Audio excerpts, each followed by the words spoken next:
Hi everyone, and welcome to Mondays with Matteo and Annette. Today is going to be Mondays with Annette because I kind of feel like I need to talk to you parents. I've been getting a lot of emails and texts, messenger messages on Facebook. I know a lot of parents are really stressed out right now, especially not knowing what's going to happen with going back to school. Even if your school is going to open, what are you going to do? Are you going to send your child back to school? Are you going to feel comfortable doing that? Do you have to do it because you got to work? What the heck are we going to do as far as educating our kids? Can't help you with the work thing, and I can't help you with weighing your decision whether to send your child back to school, unless what's holding you back from keeping your child home is a fear of or a confusion of how to teach your child. So that, I believe, we can have a really neat conversation about, not only from me, but from other parents who I'm in study groups with and I communicate with on a regular basis. So that's kind of what I want to address right now. If you're going to decide to keep your child home, do distance learning, homeschool, do some sort of independent study, whatever that might look like between you and your school district, I think we can find ways to help you with that. First of all, I want to stress what an opportunity it can be, not only for your child, but for you. There are so many resources out there, and a lot of groups have done a great job getting some online resources going. Online curriculums you can purchase. We'll do another whole video next week about that.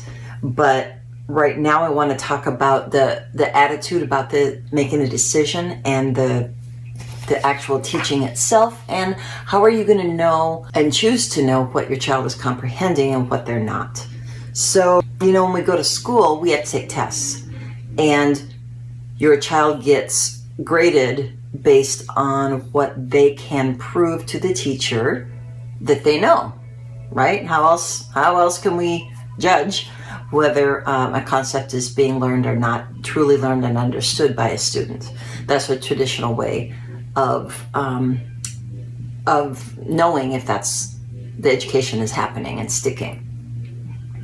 Well, our kids have a hard time showing us what they know. And that's, I think, the biggest concept that I'm going to ask you to reconsider during this talk. And you may already be doing this. You may already have an attitude of, I know my child gets stuff. I know he understands a lot more than he's sharing with us, or a lot more that he's been able to prove to the teacher at school. You may be of that mindset already, and that's great. If you're not of that mindset, then I'm going to ask you to do an experiment, because you have an opportunity to do that, whether it's at home this summer before school starts up again, or as you move forward with your educational decision for your child. So the calls I'm getting are of parents that just feel overwhelmed and they don't know where to start. They've already made a decision that they're going to homeschool, but now what do I do? So I think the first thing that I always discuss with parents is, how does your child show you what they understand? How are you interpreting if they're understanding something or not in life? Whether it's a life skill you're teaching at home, whether you're cooking something together, whether they can tell you about their day or not. How do you guys communicate? And so the number one answer I get is, my child shows me. Okay? So I don't know how they're showing you, but there are lots of different ways. But here's the thing. Sometimes they might not show you. Doesn't mean they're not understanding it, and it doesn't mean they're not listening, and it doesn't mean they don't get it. That's the challenge. At school, we don't have an option. They've got to prove what they know. At home, We can choose to assume that our children are intelligent and can comprehend. Now, if you choose to go with me on this for a little bit and try it, it's going to change your relationship with your child. If you've listened to any of our other videos from the Creative Autism Solutions Team here, you are going to hear this over and over again. So those of you that are new to us, welcome. We are of the knowing that our kids are intelligent and capable of comprehending. Whether they can show us what they learn or not is a whole different story. So I'm going to ask, if you want to try this experiment, assume intelligence, assume competence, teach in an age-appropriate manner. So if your child is 16 years old, you don't talk in rhythm like this. I mean, you teach to the age of the child, the chronological age of the child, not what you've been told their education level is.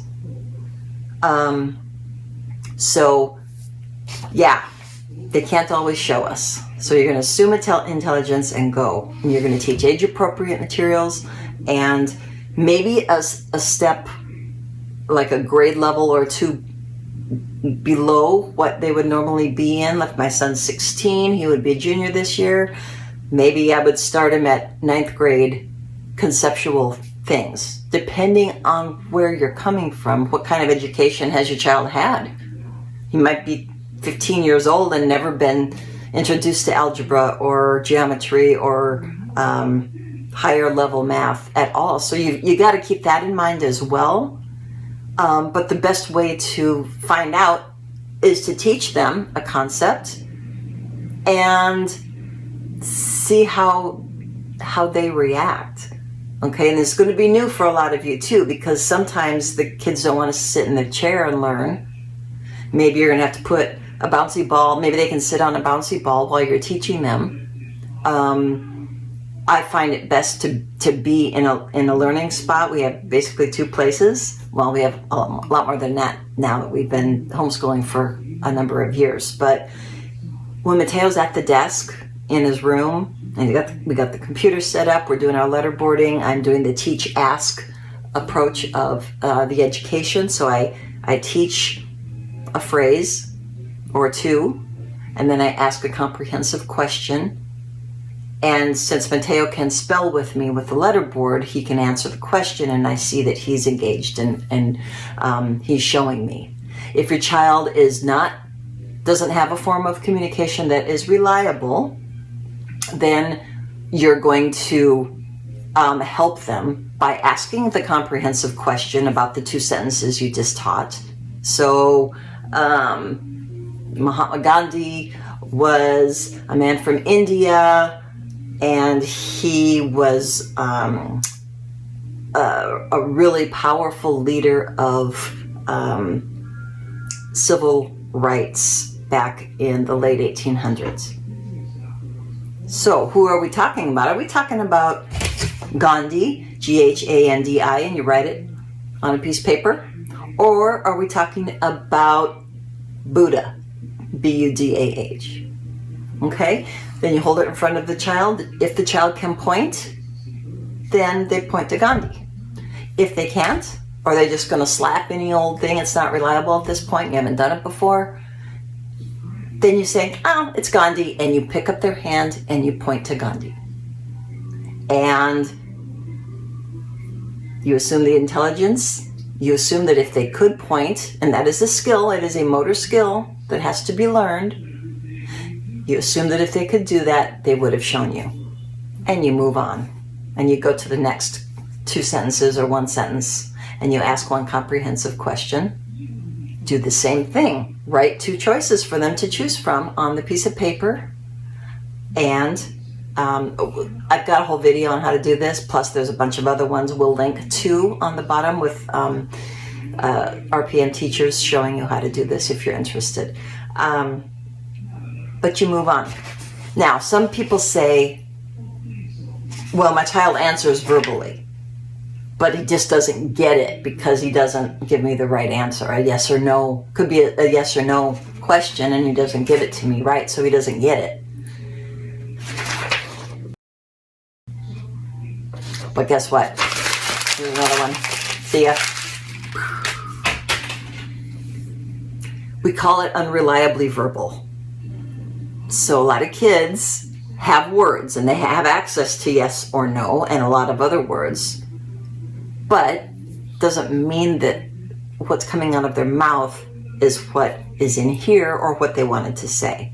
We all know that echolalia happens. If you give them two verbal choices, Gandhi or Buddha, they might say Buddha because that's the last one they heard, or they might say Gandhi because it's the first one that went into their auditory area for processing. So this isn't necessarily a reliable way of knowing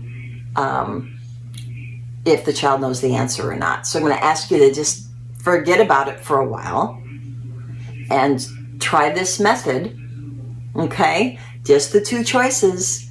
And as you go and you do this on a daily basis, they are going to acquire the skill of pointing to the correct answer. You will see when you watch some videos, you always stand on the right side of the student when you're teaching because the words go in the right side of the brain for processing of words. So you want to be standing on your student's right side, and you hold up the paper that you're writing on. You're on the right side of them, and they're going to point to one or the other. Okay? So the other way to know people tell me that they judge whether their student's comprehending things or not is to see if he or she is engaged with me during the lesson or during the teacher's lesson. Are they looking at me? Are they giving me eye contact? Are they answering the questions? If they're verbal, are they answering right away? Are they staring off? Are they stimming? What are they doing? Are they engaged? I'll give you one guess. This goes away too. Because your child can have a stim that they need to do, and they might even be looking at it while you're teaching, and it's still going in. This is the comfort. Remember, stimming is not something they're doing to bug you or annoy you or keep themselves distracted. It's actually soothing their neurological system. So if they're doing this, or they're doing this on the side, or they're looking off here while you're teaching here and you're writing things down, and it does not mean that they're not listening to you. So we got to get rid of that whole concept, because them being engaged auditorily, visually, tactilely, whatever, doesn't necessarily mean or show you whether they're listening or not. So, we've talked about the learning channels before, the auditory learning channel, the visual learning channel being the two main ones. They're not both going to be on high alert at the same time. Usually one of them is working more, is more sensitive and is more active than the other one. It's very difficult to have the visual and the auditory both at an equal level of intensity. Usually it's going to be one of those as a primary. So maybe the auditory is really, really good. That's why they can stim and do this. They don't have to see the visual. The visual learning channel is shut off. So they don't have to have both of them on. Okay? They might be doing this. The auditory has shut down. So you go more to a visual type of learning, or a kinesthetic, have them copy, do hand-over-hand writing if they don't have the motor skill to write, whatever. But we got to switch the mode of teaching. So I'm going to leave you with those three things to consider. I know I'm kind of doing a general thought today about homeschooling, but I want you to know that you can do this. Any of us can do this with our kids. It changes the relationship too. When you're teaching your child and you're like, hey, I know you pointed to Buddha, but I know you meant Gandhi. So I'm going to help you by pointing to the right one. The next time when I ask you a question, I'm going to help you point to the correct answer, because I know you know this. I just said it. I know you heard. It's assuming intelligence, and your kid's going to go in their mind, oh, they finally get it. They know I know. I've been so frustrated because I couldn't express myself at school to the teacher all the time, right away, whenever they wanted it. It's very frustrating to our kids to be misunderstood. So I always say, intelligent and competent until proven otherwise. Innocent until proven guilty, right?